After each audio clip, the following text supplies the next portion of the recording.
Hello, ladies and gents, boys and girls, people of all ages, sexualities, and identities. Welcome back to another Doctor Who review, and today's Doctor Who review is none other than Revelation of the Daleks.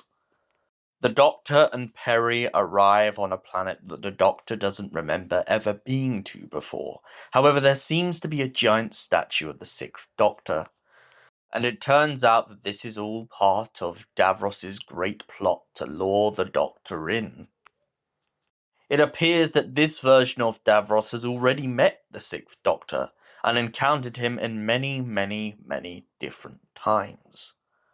It also turns out that Davros has come up with a very cruel strategy against a corporate company to be using the dead to make food.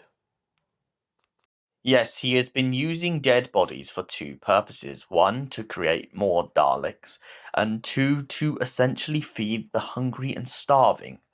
Davros' explanation to the Doctor for why he has done this is because of the fact that he believes that this whole starvation across the cosmos can simply be cured by the dead serving the living. When the senator, who, as far as she is concerned, is in very good favours with Davros over this, she is absolutely mortified when she realises what Davros has done. And she is not the only one. It turns out that renegade Daleks have decided to appear on the planet looking for Davros. In a funny coincidence in this story, it's not the Doctor being Davros, it's actually the Daleks themselves. When they find out about his obscene crimes and the way that he has strayed from the Dalek core, they begin to take him to their ship as punishment for his crimes. However, they also have a fight on their hands with Davros' new Daleks. Perry and a DJ, who loves impersonating Elvis, seems to find their way fighting through all the carnage. Sadly, the DJ is killed by one of Davros' Daleks, but Perry manages to escape with the Sixth Doctor just in time before the city crumbles down. The Doctor points out that the renegade Daleks don't want no survivors, so anyone they find on the planet will be exterminated. Perry then goes on to ask the Doctor what he thinks will happen to Davros. The Doctor says they'll most probably put an execution or some form of really harsh punishment on him. Now, of course, this is completely right because there is a big Finnish audio out there for anyone who hasn't listened to it. In the Davros series, all about the Daleks and how Davros begins to go crazy and mad. At Davros's trial, he goes mad and ends up pretty much arguing with the giant Emperor Dalek. He points out to the Emperor Dalek that he thinks it's obscene that there are even such things as Emperor Daleks, as he is the creator of the Daleks. The Emperor Dalek assures him the fact that the Daleks have moved on from Davros and he is no longer a key focus in their strategy.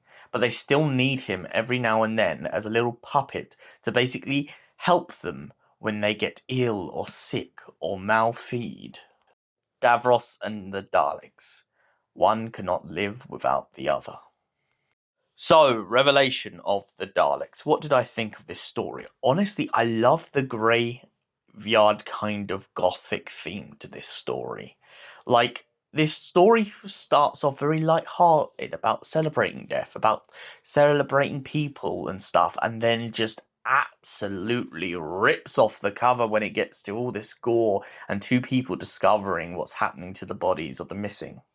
I also kind of love that there's a lot of back and forth play in this story. I also like how Davros manipulates a young woman who is obsessed with this man named Mr. Jobel. Davros points out that he could have Mr. Jobel executed at any point, but instead would prefer to play with her feelings and see how far it goes. The other thing I like in this story is how Davros has cloned his own body. Davros keeps doing this, and it really keeps making me want in the modern series them to really showcase more Davros with like maybe a kind of Snoke slash Palpatine sort of vibe. But I do like in this story how Davros is thought to be imprisoned, and then all of a sudden he comes out the corner and electrocutes someone. I also like how Davros has known about the Dalek Hunter for a very long time, and that makes the Dalek Hunter's sacrifice even more noble that he does try to kill Davros. But overall, as I said, this is a very solid story, and for that reason, I give it a solid 9 out of 10. Thank you for watching, and we'll see you in the next Doctor Who review. Until then, goodbye, stay beautiful, and have an incredible night, you beautiful people.